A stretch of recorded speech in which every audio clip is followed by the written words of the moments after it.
Hi, I'm Revell Dixon, and I am a black man with a hat on and wearing a long black jacket.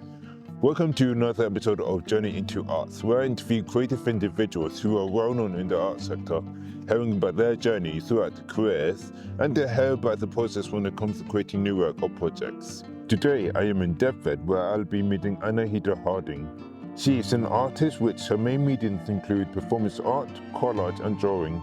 She has showcased her performance art in places such as Tate Modern and the Monument to the Great Fire of London.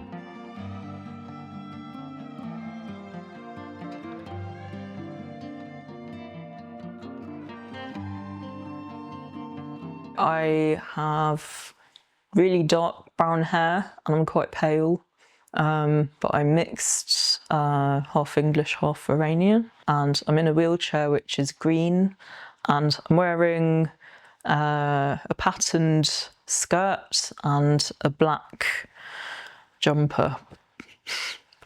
What has been your journey into art?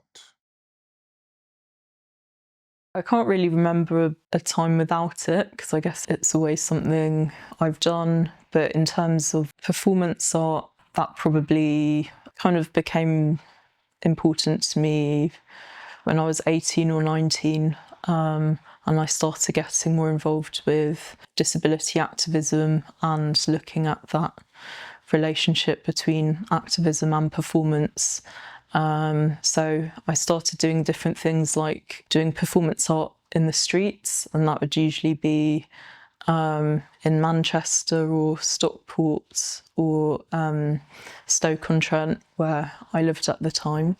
And then I started doing it in different institutions and buildings like the Tate Modern and the Monument to the Great Fire of London. But yeah, I think it's an interesting journey because as a physically disabled person, sometimes I need breaks from it. So I'll spend a lot of time planning the next performance or just thinking about how a performance is received by others, because the way you record a performance can affect how people see it.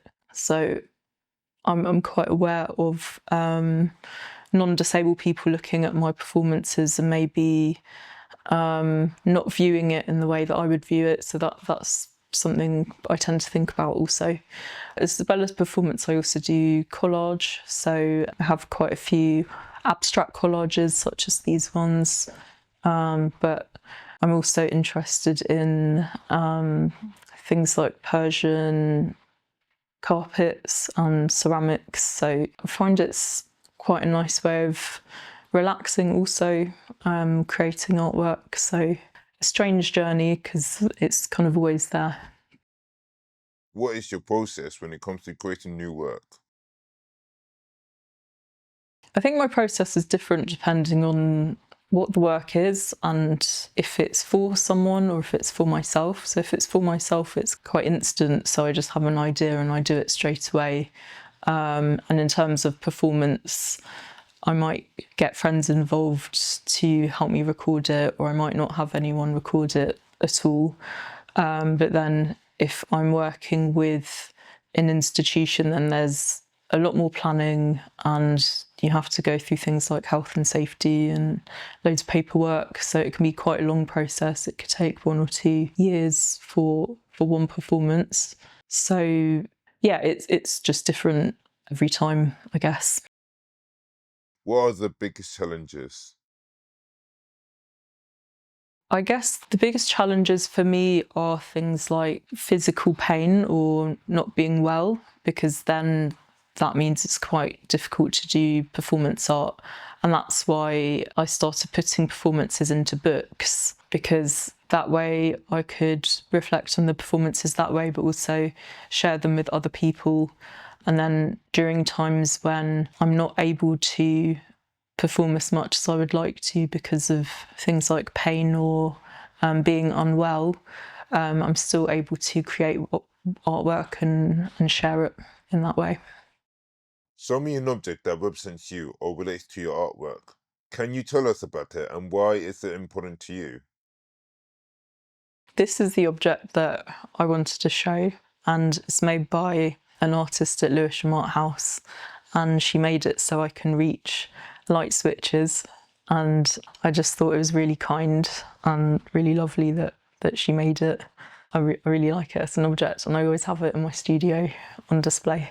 It made me feel really welcomed into the space, and I think also as an object it's really beautiful in a way. It's quite simple, but it's made of copper and wood, and yeah, it's just a really nice object to have in the space. What is your favourite place to visit? I don't know. I really love travelling, so I like visiting loads of places. I like being in London and going to different galleries and museums because there's loads to see and do here. But I also like going to quieter places. Like, for example, when I worked in Stowmarket, I just like the train journeys going there because it's really nice looking at the fields, and they were quite laid-back train journeys. So yeah, travelling in itself is really nice, and meeting new people. But yeah, I'm constantly looking for new places to go to, so I don't know if I do have a favourite place. Yeah, I can't think of one. If you weren't an artist, what would you be? I don't know. It's a difficult question because then I wouldn't be me. So that's like saying, what would you be if you weren't yourself? So I don't know. I have no idea.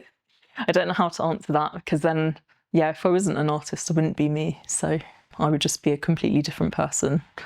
I just always do what I feel like doing in a responsible way. But yeah, I don't know. What's the one thing you would change about the visual arts sector? In terms of the art sector, I think there are still loads of barriers for disabled artists. And even though there are more disability arts organisations, there is still a lot of division. And I think the art world in general is not as inclusive as it could be. And there's still an issue of some artwork being seen as outsider art, different artists and practices not being seen on an equal level. So that's a change I would like to see. So in terms of supporting performances and performances by disabled artists, organisations should take into consideration their access requirements and just plan ahead of time.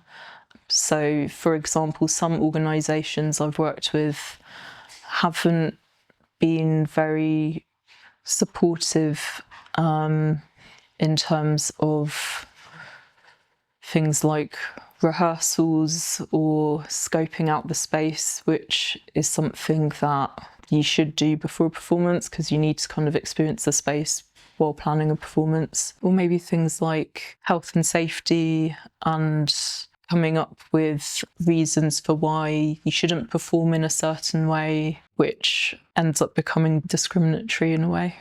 But then other organisations are really good and you have a really good dialogue with them. And I think if you're just open and then the organisation is receptive to your access requirements, then that makes it a much easier process.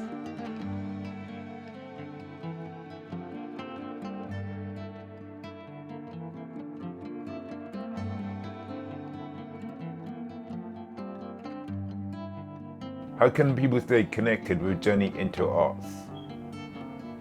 People can stay connected by liking and subscribing to our YouTube channel.